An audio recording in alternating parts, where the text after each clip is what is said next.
This is RTV6 News at 6, working for you.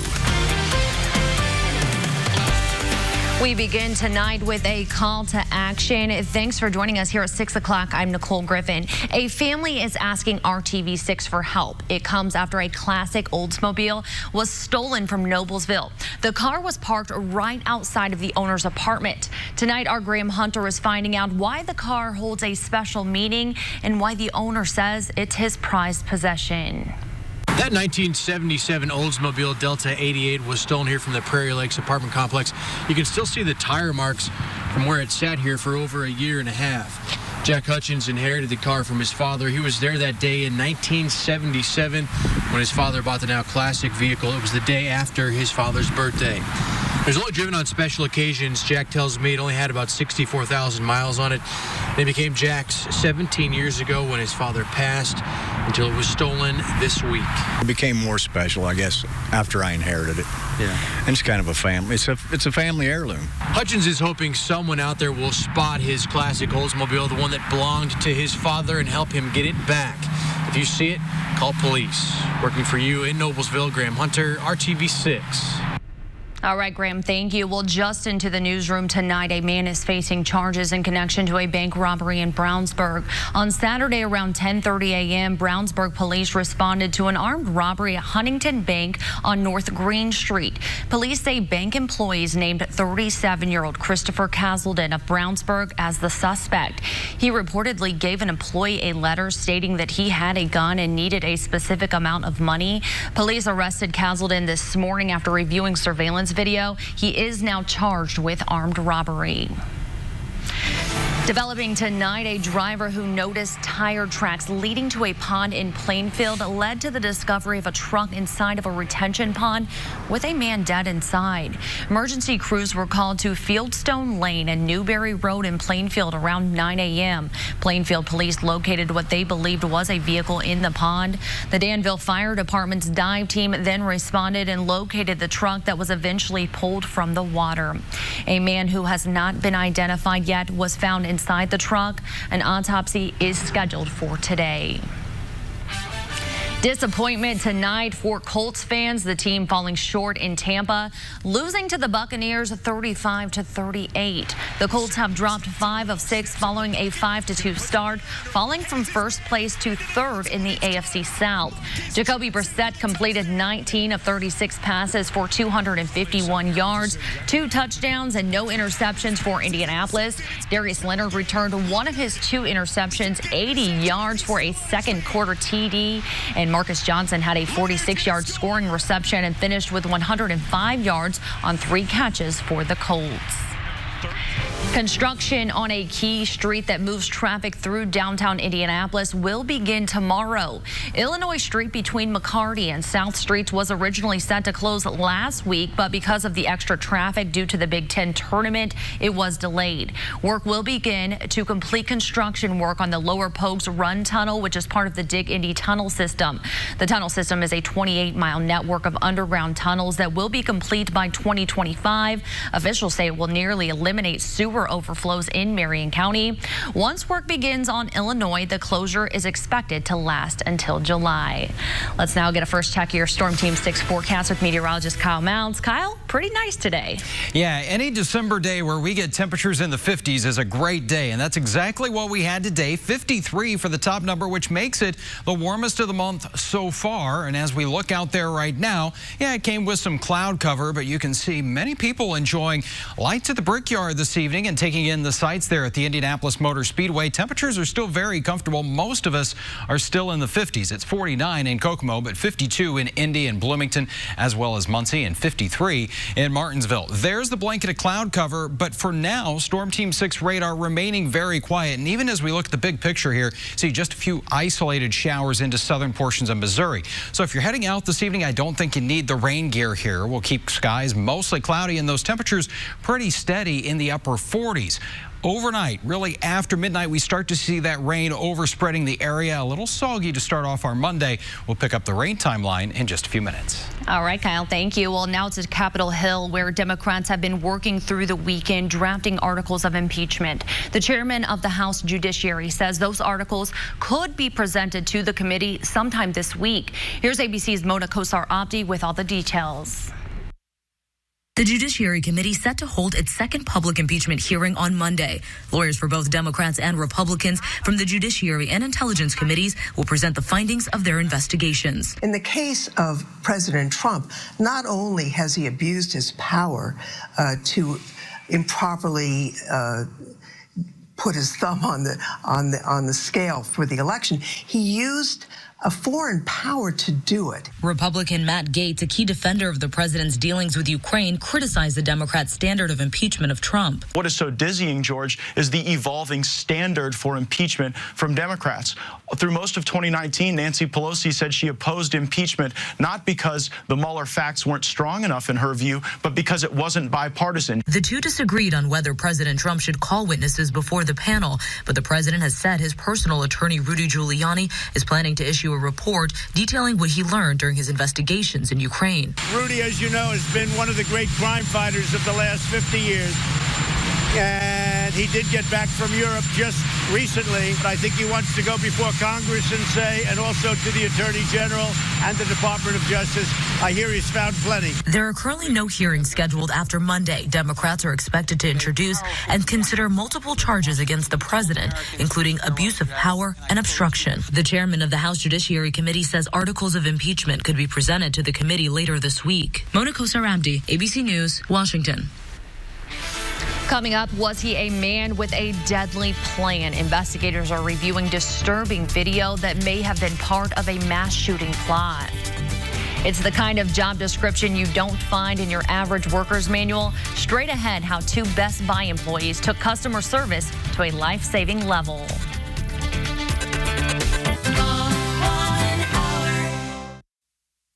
This is RTV6 News at 6, working for you. The investigation continues into Friday's deadly shooting at the Naval Air Station in Pensacola, Florida. It left 3 people dead and 8 others injured. The shooter, a Saudi national, also killed during the incident. Authorities now working to determine a motive. Here's ABC's Stephanie Ramos with the latest. The FBI revealing they're continuing to interview classmates and anyone who knew the gunman behind Friday's deadly attack at the Naval Air Station in Pensacola. We currently assess there was one gunman who perpetrated this attack. The FBI says 21-year-old Mohammed al-Shamrani, a Saudi national in the U.S., part of a program for international military personnel, opened fire in one of the classroom buildings. Over 10 patients confirmed. The shooter killing 23-year-old ensign Joshua Watson, 19-year-old airman Mohammed Samid Haitham, and 21-year-old airman apprentice Cameron Walters, all students at the Naval Aviation School's command. 8 other people were injured. Sources briefed on the probe tell ABC News investigators are examining a report that the shooter watched mass shooting videos while at home with friends prior to the attack, and are also looking at al-Shamrani's time at Lackland Air Force Base in Texas. It's common for foreign nationals to train with the U.S. when their native countries purchase American military aircraft. The FBI says other foreign national students who were close with the shooter are being interviewed. Their Saudi commanding officer has restricted them to base, and the Saudi government has pledged to fully cooperate with our investigation. Pensacola is in Representative Matt Gaetz's district. What happened in Pensacola has to inform on our ongoing relationship with Saudi Arabia. We expect Saudi intelligence to work with our government to find the people accountable and hold them responsible. Investigators as of now do not believe the shooter was connected to any group and believe he acted alone, and are now working to determine a motive. In Pensacola, Florida, Stephanie Ramos, ABC News. Stephanie, thank you. Now to some chilling images that sparked fears of another planned mass shooting. San Diego authorities have arrested a man they suspect was rehearsing a deadly plot. According to court documents, the images show a man inside a room at a San Diego hotel repeatedly aiming and pretending to shoot people. The man, identified by investigators as Steve Homoki, is seen changing out magazines and guns. The videos show at least 2 assault-style rifles and ammunition scattered on the floor. It sounds like Stephen Paddock in Las Vegas a couple of years ago. And so that's why it's so alarming. When people see this, they think, are we going to have to relive Las Vegas? Is this a dry run for him? The videos were posted in September, but according to the search warrant, the FBI didn't learn about them until more than 2 months later from an anonymous tip. The tipster said Homoki had gone off the deep end and was planning something. The puppeteer who brought beloved Sesame Street characters Big Bird and Oscar the Grouch to life has died. Carol Spinney passed away at his Connecticut home after battling dystonia, a common movement disorder.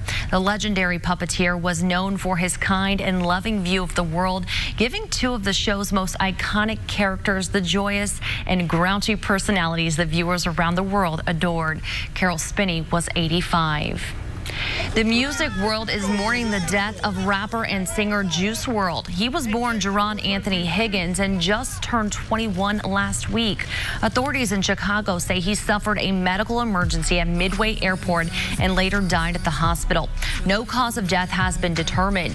Juice was signed to Interscope Records in March of 2018 after scoring hits on SoundCloud. SoundCloud says he was the most streamed, liked, and reposted artist on its platform in 2018. 2 Best Buy employees in Spokane, Washington knew it was going to be busy the night before Black Friday, but it was completely different than what they thought. Kaylee Palmer was working the 3rd shift on Thanksgiving night. She noticed a customer looking very tired and leaning on her counter. The man told her he was feeling dizzy. He started sweating and turning pale, and then he collapsed to the ground. She asked coworker Martha Carter to help her. And my coworker Martha actually helped me because I remember I was like, I'm not strong enough to lift this guy, and she was there and helped me lift him up. I was just nervous. It was shocking, but we sprung into action. So didn't hesitate, ran around, helped her. He needed help and she needed help getting him on the ground. Kaylee performed CPR on the man. Paramedics arrived and rushed him to the hospital. Turns out helping the customer was second nature for Kaylee. She's going to school right now to be a nurse. Definitely in the right place at the right time, Kyle. Absolutely. And wow. Yeah, we've got some good temperatures that have been out there today, and they're going to stick around tomorrow. It doesn't really feel like December. It will. Before too long here as we go through the forecast. Let's go ahead and check out the numbers right now, though. We're at 52 degrees. Still sitting on the mild side of things thanks to that south breeze at 10 miles per hour. A few of us have dropped back into the 40s at this point. Crawfordsville, Tipton, Peru, and Richmond right now sitting in the upper 40s. The rest of us lower to middle 50s. And temperatures are not going to move a whole lot tonight. 47 degrees will be the temperature as we start things off Monday morning. So we're talking about numbers about 20 degrees warmer than where we started off this morning. But we are going to start off with some rain. So that's kind of the trade-off here. This is 6 o'clock Monday morning. You can see as you head out the door, we are going to be dealing with that wet weather, fairly widespread at that point, and that's going to continue for much of the day. Right on into your lunch hour, you're going to need that umbrella. And as we get into the evening rush hour, still some scattered showers. It starts to break apart a little bit, and I think this rain's going to be on the light to at times moderate side, but I don't think we're going to have any rumbles of thunder here in the forecast. As we get to around 11 o'clock tomorrow night, most of the rain has moved out, and that's important because the colder air is going to start to move in here. But I think before that happens, the wet weather's out, so we're not really looking at much in the way of any snowflakes flying. Rainfall potential generally about 1/3 to 3/4 of an inch of rain. Some spots certainly could see around an inch of wet weather here. The nicer side of this forecast on Monday is going to be those temperatures. We get one more mild day. Numbers are going to hold there in the middle 50s for much of the day. It will be a little breezy though as we go with that southwest wind that could gust around 20 to 25 miles miles per hour. Temperature-wise, by 7 o'clock tomorrow night, we're still sitting in the 50s, but the colder air starts to sweep in here.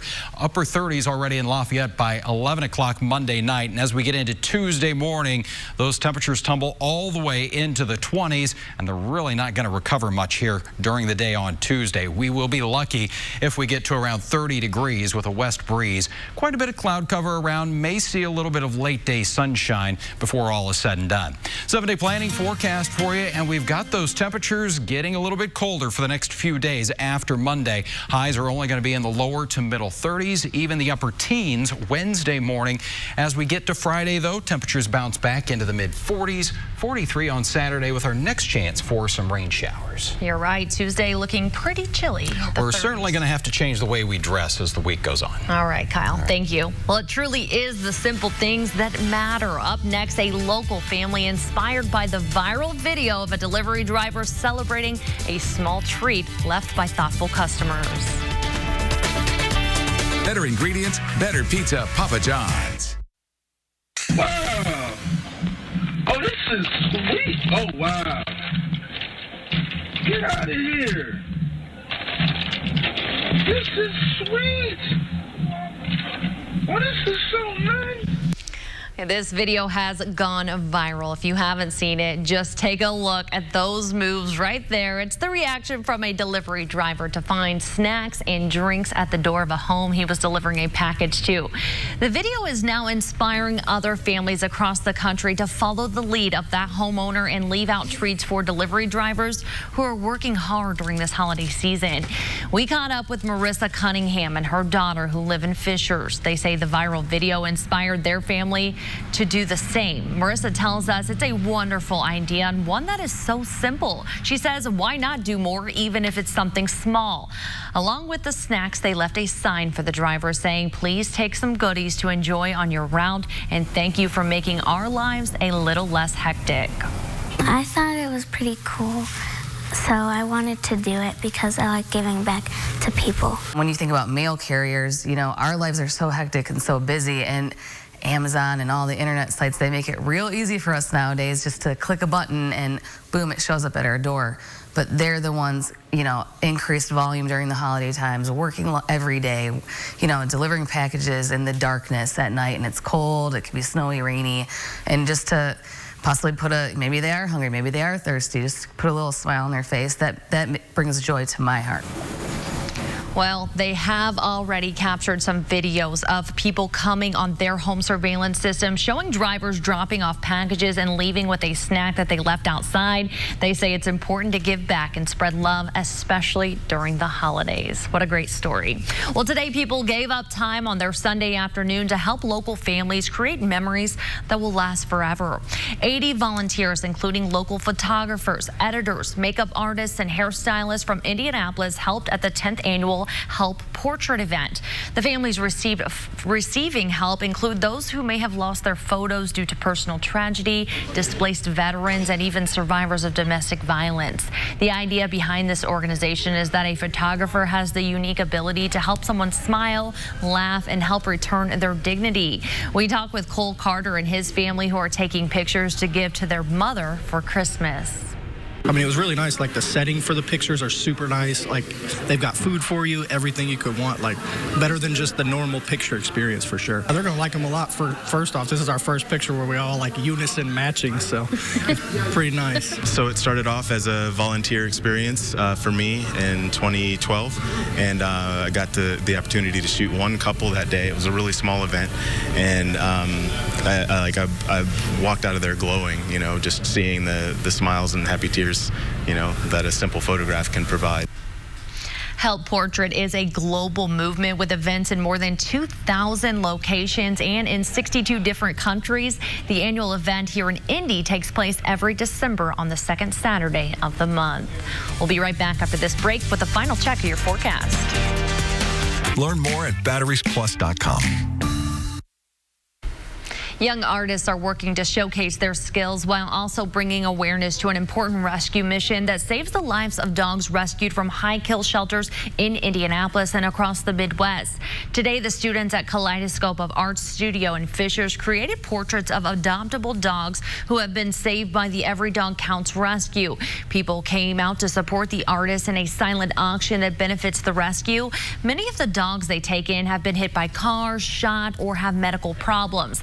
The rescue believes the dogs still have the ability to enjoy a quality life, and today these young artists help spread that message. And this is my pillow that I made of this cute little dog.